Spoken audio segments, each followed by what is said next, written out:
بسم الله الرحمن الرحیم. السلام علیکم ورحمت الله وبرکاته. نننۍ ویډیو د غزوه خندق یا د غزوه احزاب په اړه کې ده.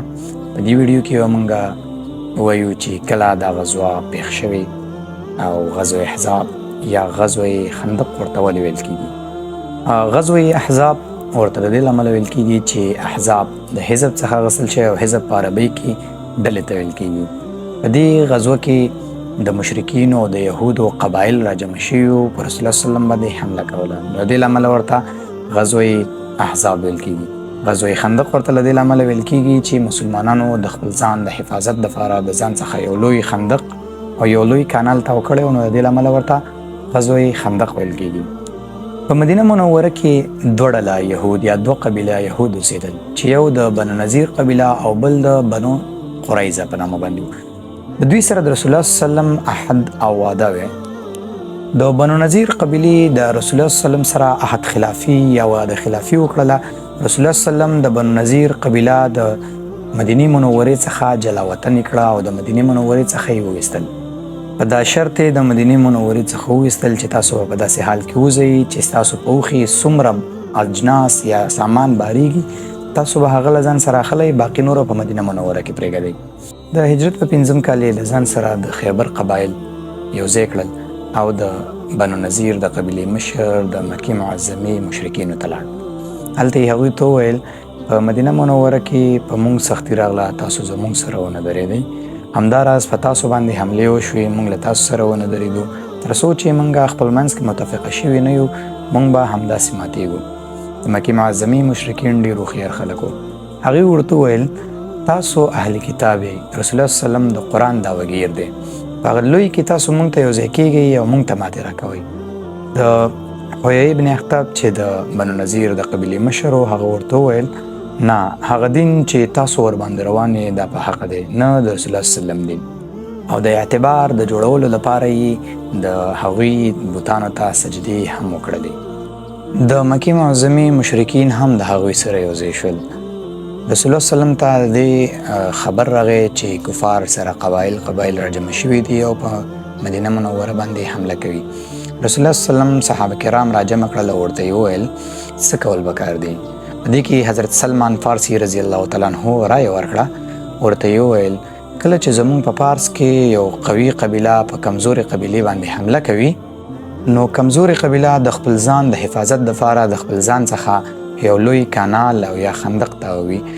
د دې کانال سور دومره وي چې اس ورباندې تېرېدی نشي او که چېرته یو پیدرو کس ورباندې تېرېږي د بل اړخه د غشي ویشتونکي ناست وي، هغه یې ولي او نشي کولی چې له کانال څخه تېر شي. رسول الله صلی الله علیه وسلم وویل دا رایه مې ډېره خوښه شوه. د مدینې منورې څلور اړخ ته چې شا اړخ یې بنو قریظه پراته وو، د هغوی سره رسول الله صلی الله علیه وسلم عهد او واده وه. هغوی ته یې ویل که چېرته ستاسو په تاسو څوک حمله کوي، هغوی ته موږ لار نه ورکوو، همداراز تاسو به زموږ دښمن ته لار نه ورکوئ. د مدینې منورې ښي اړخ او چپ اړخ د کجورو باغونه او همداراز کورونه وو، نو هغه هم د حملې طرف نه وو. پاتې شوی مخامخ طرف چې د جبل صلح طرف وو، هغه طرف ته رسول الله صلی الله علیه وسلم امر وکړو چې باید همدې طرف باندې کانال وکندل شي. د خندق یا د کانال 12,000 زراعه یا شرعي ګزه وو. همداراز چې مسلمانانو د بنو قریظه او د قبیلې سره عهد لرو یا تړون لرو، نو خپل ټول زنانه او ماشومان یې شاته کورونو ته یوړل او په دوی باندې مشر حضرت حسن رضی الله تعالی عنه کو. د شپې لخوا د حویی بن اخطب د بنو قریظه او قبیلې مشر کعب ابن اسد ته لاړ او ورته دروازه یې وټکوله. هغه چې خبر شو نو هغه وپوهېده چې د څه په نیت باندې راغلی. هغه ته یې وویل چې زه لاړ شه، زه تړون نه ماتوم. هغه پیغور ورکوي. د هغه نه وروسته هغه ورته دروازه خلاصه کړله او هغوی داخل ته بوتلل. کله چې هغوی په دې باندې قانع کو چې د مدینې منورې یا د مسلمانانو د ماتې وروسته به د هغوی غنیمتونه ټول په بنو قریظه باندې تقسیم شي، نو هغوی هم خیانت ته غاړه کېښوده. دا داسې وخت دی چې کفار یا یهود و قبایل ټول راغلي او د جبل صلح اړخ ته مخامخ پراته دي. د دې تړون د ماتېدو څخه رسول الله صلی الله علیه وسلم ته علم لا نو شوی. صحابه کرام لګیا دي خندق کني او په دې کې حضرت سلمان رضی الله عنه یا د یو بل صحابي په برخه کې یو لوی پرخه یا یو لوی تیږه رامنځته کیږي، رسول الله صلی الله علیه وسلم راځي هغه تیږه باندې په خپله یو څه وارونه کوي، د هغې څخه یو څه برېښنا خیجي، په دې کې رسول الله صلی الله علیه وسلم معجزات ښکاره کیږي او رسول الله صلی الله علیه وسلم ته الله جل جلاله د بعضې ماڼیو لکه د فارس او د شام د ماڼیو خبرتیا ورکوي چې په دې کې به ستا امت دا هم فتح کوي. همداراز د خندق په کار کې د صحابه کرام د ډېرې لوږې او د تندې سره مشت ګریوان ول، نو صحابه کرامو کې حضرت جابر رضی الله تعالی عنه راځي کور ته او هلته کور کې ګوري چې یو څه وربشي او یو وړکۍ د چیلۍ بچی په کور کې دی، هغه حلالوي او رسول الله صلی الله علیه وسلم ته دعوت ورکوي. په دې کې رسول الله صلی الله علیه وسلم ټول د خندق صحابه کرام د ځان سره بوځي.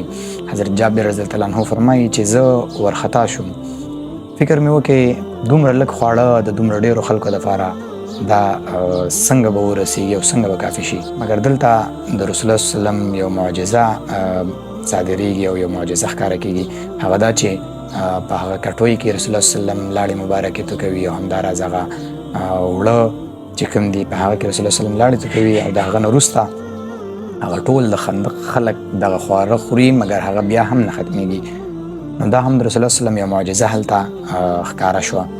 کله چې خندق تیاریږي او د حملې او د جنگ حالات راځي، دا داسې حالات دی چې یو ورځ هم داسې هم راځي په صحابه کرامو باندې چې د سهار ماسپښین او همداراز د مازدیګر او د ماښام لمونځونه ورڅخه قضا کیږي.